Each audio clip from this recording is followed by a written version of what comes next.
La passione per il proprio lavoro, il legame con un territorio che diventa risorsa, una sensibilità non consueta. Alberto Ponis, architetto di fama mondiale, era tutto questo e, a 2 mesi dalla scomparsa, l'Istituto Nazionale di Architettura e l'Ordine degli Architetti di Sassari lo hanno ricordato presso la Fondazione di Sardegna.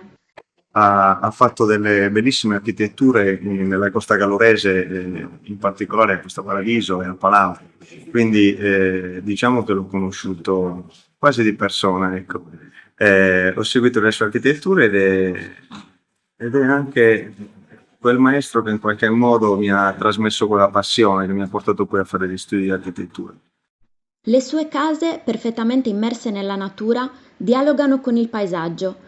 Ponis è stato pioniere di quell'architettura attenta alla sostenibilità e all'ambiente, che lui ha sempre osservato con curiosità, trasmettendo nei suoi progetti l'educazione al bello e l'invito a osare. Un maestro anche di generosità. Abbiamo sempre aperto le nostre case. La Sardegna, la Gallura in modo particolare, l'isolalità, l'isola della Sardegna, l'isola della Maddalena, ogni ospite che arriva apri la porta, dai acqua, formaggio, pane e così noi abbiamo sempre fatto.